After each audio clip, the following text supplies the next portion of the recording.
as technology is constantly evolving, the laws of technology are constantly changing. And as new legal nuances, legal challenges are coming forward, the legal frameworks have to be appropriately evolved. The lawmakers and the policymakers have to basically mold these new legal frameworks in such a manner so that they can be in sync with the development of technology. As more and more people are joining onto the internet bandwagon, they are forgetting one fundamental ground reality, that every act that you do online has got legal ramifications. And that if you're not going to be careful, these legal ramifications are going to come back and haunt you. Therefore, the laws of the future will have to be building on the foundations of the legal frameworks of today. And these will also have to brace up with existing new ground realities. Web 3.0 is now a new ground reality. But then the legal frameworks are not particularly yet ready for Web 3.0.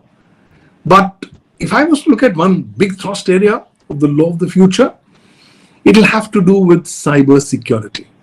Cyber security will be an integral component of the laws of the future, not just as an intrinsic subject, but also as one focal area of human activity.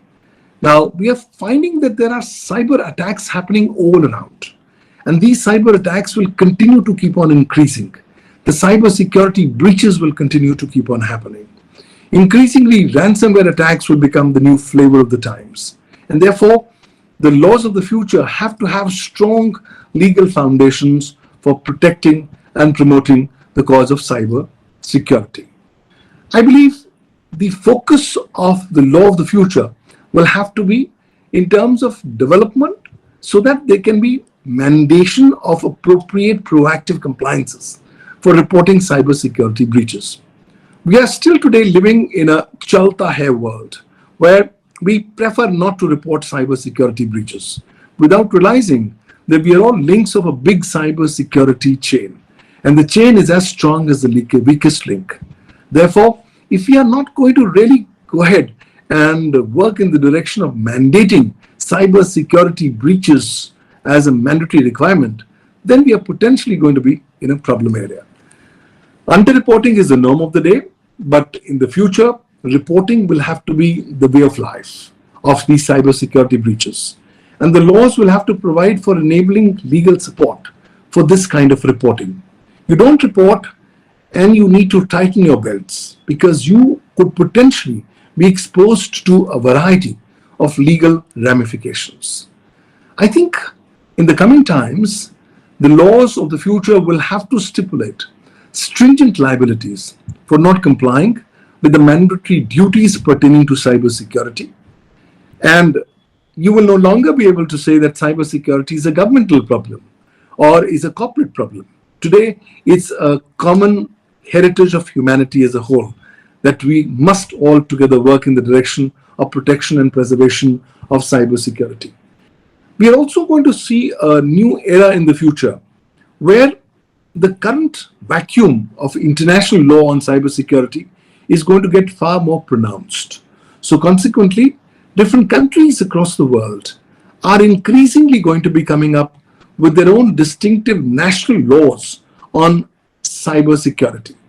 And these laws will also become a very important instrument in further extension and consolidation of the entire phenomenon of cyber sovereignty. In fact, this is going to be a big concept where countries will say that my cyber sovereignty does not extend just within my territorial boundaries, but will also be extending across to the outer space, to the entire cyberspace, to the deep sea beds, and to a variety of areas that were traditionally not in the concept of cyber sovereignty. I think as we go forward, the focus will have to be more on edge security. So the law will have to make sure that the devices that are getting connected to the internet on the edge are also appropriately well protected. And therefore, legal duties and responsibilities of stakeholders in this regard will have to be appropriately maintained. Today, when I look at the horizon, it's a very exciting time. I see so many new distinctive technologies emerging, whether it's artificial intelligence, Internet of Things, blockchain, quantum computing, or the metaverse. If you don't comply with mandatory requirements of cybersecurity in the coming times, be prepared that the legal frameworks are going to stipulate stringent legal consequences for you. And you will have to be then taking the exposure all by yourself. It's going to be a very different world where you would be living in, where you will potentially be exposed from a variety of quarters in case if you don't do your mandatory legal requirements on cybersecurity. I believe because cybersecurity will become very important, there's going to be a push at the international level so that we come up with also international norms on cybersecurity. Today, when we talk, the world does not have any dedicated law on cybersecurity nor an international agreement or treaty in this regard. But it's going to take some catalyst events, and we could potentially see some movement in this direction in the coming times. Way back in 2015 in May, while giving my high-level policy statement at the World Summit on Information Society, organized by the International Telecommunications Union, I had mooted the idea that the world requires an international convention on cyber law and cybersecurity. In 2022, the United Nations first ad hoc committee has started its deliberations to elaborate an comprehensive international convention on countering the use of information and communication technologies for criminal purposes. And while I've been an integral part of that process, it's interesting to see how this new potential international convention could also be shaping the evolution of legal frameworks in the coming times. The Budapest Convention represents an example of a successful international treaty on cybercrime, but then more than 2/3 of the nations of the world have not yet signed the Budapest Convention. Therefore, somewhere down the line, new legal frameworks will have to be looked at as an important alternative. Further, when I look at the laws of the future, I believe that the laws will also have to start straddling the manufacturers of these new technological devices. For example, with IoT devices, so that they at least incorporate minimum parameters of cybersecurity as part of the manufacturing process. There also will have to be need for stipulating the civil liability and penal consequences for stakeholders who do not incorporate cybersecurity as part of the manufacturing process, as part of the user approaches, and as part of more capacity buildings as we go forward. To a large extent, I also believe that the laws of the future could take huge encouragement from the current world laws. For example, in the European Union, you have the General Data Protection Regulation, or the GDPR. I think that could be a good starting point where potential non-compliance with the provisions of the GDPR could actually expose you to fines up to 4% of your annual global turnover of your company, apart from giving a huge kind of a social stigma in case if you're blacklisted under the GDPR. I think similar mechanisms could potentially even be relied upon by the laws of the future as we go forward. Further, I think the focus will not just be coming up with provisions of law, but also for effective provisions for effective enforcement of laws. Because having paper tiger laws is not necessarily going to help the world. Actually, we are entering into a new cyber age. I've written a book called New Cyber World Order Post-COVID-19, where I've argued that by the time the nations of the world are victorious against the current and subsequent wave of COVID-19 infections, the world will enter into a new cyber age, where a new cyber world order would be awaiting us. In this new cyber world order, you could potentially also be looking at the way how the enjoyment of digital liberties of users could potentially be compromised and targeted. I could also see a potential migration of users from the superficial net onto the dark net who really don't want their activities to be surveilled upon by nation-state actors as we go forward. Let's realize it that with the coming of COVID-19, the golden age of cybercrime has already begun. And this golden age of cybercrime is going to be with us for the next many, many decades. Therefore, the laws of the future will have to start appropriately coming up with mechanisms on how to deal with the entire issue of effectively regulating not just cyber crimes, but also newly emerging technology crimes like artificial intelligence crimes, metaverse crimes, and Internet of Things crimes. As per one survey, human intelligence is going to be surpassed by artificial intelligence by 2061. I believe those figures are inaccurate. The actual tipping point could potentially be coming in much, much quicker. Therefore, the legal frameworks of tomorrow will have to appropriately come up with legal answers on how do we deal with artificial intelligence. Can it be straddled with legal consequences? And if not, can the coders of artificial intelligence be straddled with legal liability in case their artificial intelligence algorithms are misbehaving or are working against the interest of humanity and the human civilization? Those are interesting questions for which there are no definitive answers today.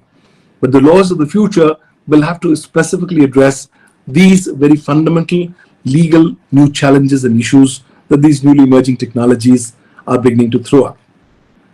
Further, the issue when one looks at artificial intelligence will be what could be the specific obligations that we need to give to artificial intelligence. Can artificial intelligence be made ethical? Because ethical value is a human value. And how do we get these artificial intelligence algorithms to be made more ethical? For example, if tomorrow one option given to artificial intelligence to go ahead and remove or shall I say reduce human population, one option could be that the AI could say, let's randomly kill people. Well, that may be a good option, but it's not an ethical or a desirable option. Therefore, I think the legal frameworks will have to incorporate ethical standards, values, and parameters as an integral part of the regulatory processes for newly emerging technologies like artificial intelligence. Let's all learn to realize one thing. The image of the future is present today. Well, we've all become data authors, data generators, data broadcasters. We've all become data entities. And there's a great global vomiting revolution happening. Everybody is vomiting data about their personal, professional, social lives on the internet without even thinking of the legal ramifications. So this new data economy is a distinctive new economy where we are leaving behind a lot of digital dust. And these issues pertaining to digital dust will have to be integrally made an integral thrust area of legal frameworks as we go forward. Cryptos are the flavor of today and will potentially be the flavor of tomorrow as the future as well. Therefore, the law will have to deal with how to go ahead and address these legal nuances pertaining to crypto assets. Similarly, the Internet of Things is already a ground reality, but will increasingly be an integral part of our lives in the future. And therefore, the legalities pertaining to Internet of Things will have to also appropriately be addressed by the laws of the future.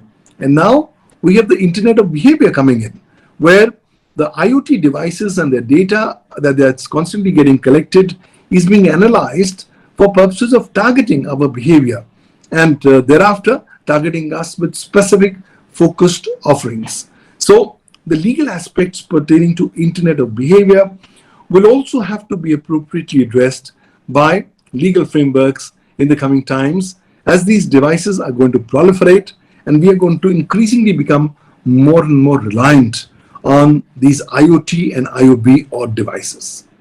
Further, quantum computer has already arrived. This 50-qubit quantum computer is already able to break our passwords in a couple of minutes or hours. And with quantum computing getting more and more central lifeline of our lives, we could see a distinctive new approach on how electronic authentication will have to be looked at from a fresh prism, from a fresh perspective as we go forward. And therefore, new legal frameworks to regulate quantum computing will have to be also an integral part of the laws of the future. This is a very uncertain period that the world is currently looking at, but in uncertainty lies great innovation and great connectivity. Apart from that, great creativity as well. Cyber hygiene will have to be your mantra in the coming times. And the laws of the future will have to increasingly represent an important reliance on the same. All said and done, I think the laws of the future represents a great moment of opportunities. It also represents that in case if we haven't done our homework for the future now, it could be a very expensive mistake that we are going to make. Because these legal frameworks will have to play a very important role in not just the consolidation of human approach on technology, but also in purposes of further strengthening and empowering the hands of humans in their interaction with technology. Let's realize that the future belongs to digital dust. This is the electronic evidence, the electronic footprints that we are leaving behind, consciously, unconsciously. And there are state and non-state actors who are always going to be looking at this digital dust for the purposes of targeting us. Hence, the laws of the future will have to increasingly start focusing on electronic evidence-related issues and issues pertaining to detection, collection, preservation, retention, and proof of electronic evidence as legal evidence in courts of law in the coming times. So, as users, let's realize that the future of us tomorrow belongs to our digital dust. If we are going to be careful on how we leave behind our digital dust, then to a large extent we could potentially be safer from potential exposure to legal consequences. Otherwise, with us becoming data entities on a 24/7 basis, very quickly we could be indiscriminate and we could lose track of when, where, and how we are leaving behind these digital footprints for others to go ahead and use. Law will only have a limited role in terms of stipulating the rights, duties, and obligations of stakeholders. But ultimately, the onus of due diligence will have to come back on individual users. It will be your responsibility to make sure that you do not leave behind your footprints in such a manner that they can tend to get used as a foundation fuel for purposes of targeting you, and also they don't tend to get misused so as to go ahead and infringe your privacy and a lot of other digital rights as we go forward. The coming of newly emerging paradigms like metaverse is now completely changing the landscape, and therefore new distinctive challenges are going to be thrown up, which will have to be addressed by the laws of the future. For example, how do we legally recognize the digital avatars on the metaverse, and how do we straddle them with legal obligations, legal duties, and responsibilities? And what's the relationship between your digital avatar and your digital self? And then how do you go ahead and strengthen that relationship? What kind of metaverse contracts are going to be emerging in the coming times on the metaverse? And how will these metaverse contracts be enforced?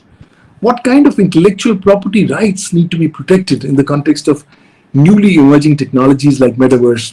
Those are fundamental questions that I believe that the laws of the future will have to play a very, very important role.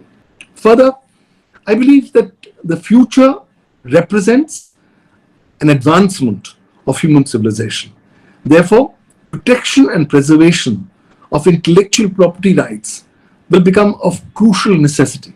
And as new technologies come across, the lawmakers of tomorrow will have to increasingly have a very difficult and arduous task of coming up with appropriate legal frameworks that can stand for protection and preservation of intellectual property rights of digital stakeholders in the digital ecosystem.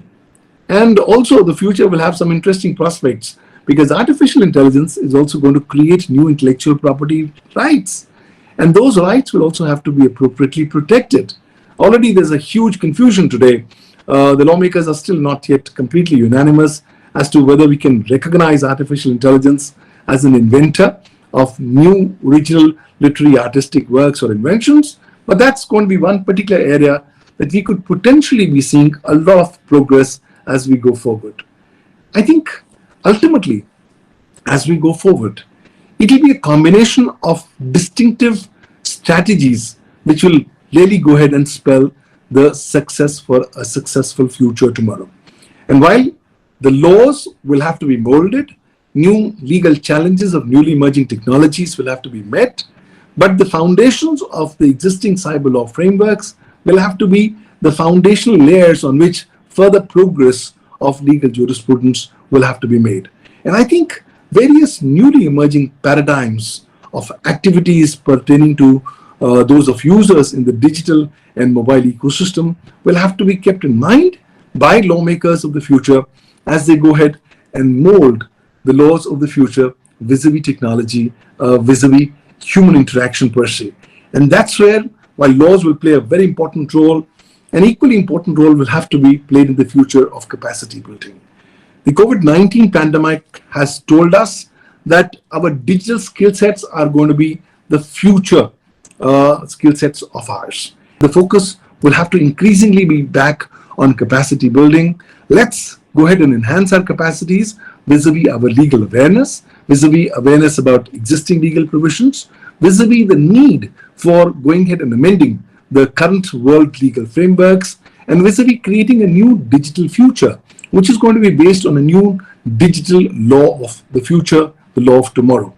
I've only sought to highlight some key important elements of these laws of the future that I see are going to become more significant, but the list of what I've actually talked about is neither comprehensive nor complete. It's only illustrative in nature.